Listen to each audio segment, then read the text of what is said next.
Olha só, hoje a gente vai fundo numa história para descobrir um segredo que está escondido num clássico do terror. E o mais doido é que esse segredo é, tipo, muito mais antigo do que a gente pensa. Todo mundo conhece esse monstro, né? Pennywise, o palhaço dançarino. Virou um ícone, tipo o grande predador dos nossos pesadelos de criança. Mas e se a história dele não for só ficção? E se for, na verdade, o eco de uma religião? Uma crença super antiga e que foi meio que esquecida? É isso que a gente vai ver, que a luta pela cidade de Derry, lá no Maine, é muito mais do que só uma briga com um monstro. É, na verdade, uma guerra cósmica pela alma de todos nós. Para entender essa guerra, a gente precisa olhar para o universo e o erro trágico que deu origem a tudo. E é aqui que entra um antigo sistema de crenças que explica tudo, a base para toda essa história, sabe? Ela vem de um sistema místico chamado gnosticismo. No mito de criação gnóstico, funciona mais ou menos assim. Primeiro, existe o Mônada, um deus verdadeiro, perfeito, que vive num lugar de pura luz. Daí, um ser divino, Sofia, que significa sabedoria, comete um erro e cria uma entidade meio defeituosa, fora dessa luz.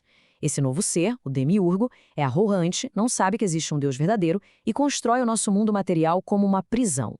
O mais maluco aqui é que, para eles, a nossa realidade não foi uma criação divina perfeita, foi um erro catastrófico. Esse Mônada, o Deus verdadeiro, é a fonte de toda a luz espiritual, só que ele está completamente separado do nosso mundo. Pensa num sol tão, mas tão distante que a luz dele quase não chega aqui. Já o Demiurgo é o Deus falso, um criador ignorante e arrogante que acha que ele é um único Deus. É ele quem prende as faíscas de luz divina nos corpos físicos e manda no mundo material. E aqui está o ponto principal, sabe? Os gnósticos não viam o Deus desse nosso mundo como um cara legal, um criador do bem. Para eles, ele era um carcereiro cósmico, um ser todo orgulhoso que nos mantém presos e nem faz ideia de que existe algo muito maior acima dele. Agora, vamos dar uma olhada na hierarquia cósmica de King e ver como ele construiu um universo totalmente gnóstico. É nesse ponto que o Stephen King entra e a semelhança do universo que ele criou com essa mitologia é, sério, impressionante. Dá uma olhada nessa comparação. A figura gnóstica e o personagem do King. O Mônada, o Deus verdadeiro, é Ogan, o outro. Sofia, a força criadora falha, é a tartaruga Maturin. E claro, o Demiurgo, o Deus falso do mundo material, é o Pennywise, a coisa. Encaixa perfeitamente, né? E tem um detalhe no livro do King que é bizarro, mas que amarra tudo isso. Lá, o universo não foi criado de propósito. A tartaruga cósmica, a Maturin, teve uma dor de barriga e vomitou o universo à existência. Isso pode parecer só nojento, mas é puro gnosticismo. A criação não é um ato de amor, de planejamento. É um acidente, um resultado imperfeito, igualzinho à queda da Sofia. E isso nos leva direto ao Pennywise, o deus do medo. Vamos provar que o monstro é, na verdade, um deus falho e arrogante. Com esse mapa do universo do King na mão, vamos mergulhar de cabeça no escuro, olhar bem de perto para o vilão e descobrir quem ele é de verdade. Olha só a comparação entre os dois deuses falhos. O Demiurgo ignora o Deus verdadeiro, o Pennywise ignora o outro, o Gun. O Demiurgo governa o mundo material, o Pennywise controla a realidade de Derry.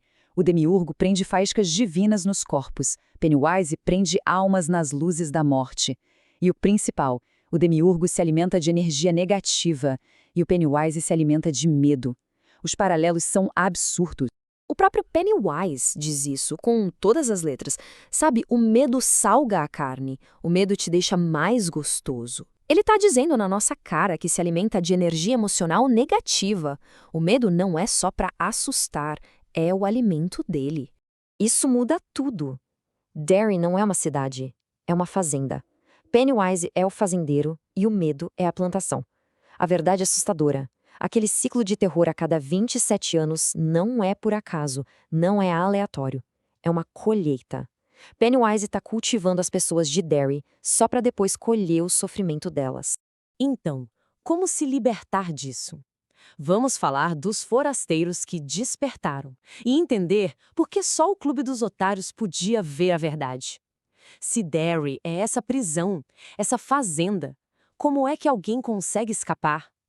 A resposta está naqueles que nunca se sentiram em casa ali. Pensa no Clube dos Otários, cada um marcado pelo sofrimento.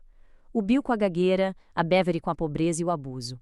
O Ben acima do peso, o Rich hiperativo, o Ed hipocondríaco, o Mike sofrendo racismo e o Stan com o preconceito religioso. Cada um deles era um excluído. No gnosticismo, sentir um estranho no mundo é o primeiro sinal de um despertar espiritual. O sofrimento deles não era uma fraqueza. Pelo contrário, foi o que fez com que eles enxergassem através da ilusão de Derry. Enquanto todos os adultos estavam hipnotizados, a dor dos otários foi o que quebrou o feitiço.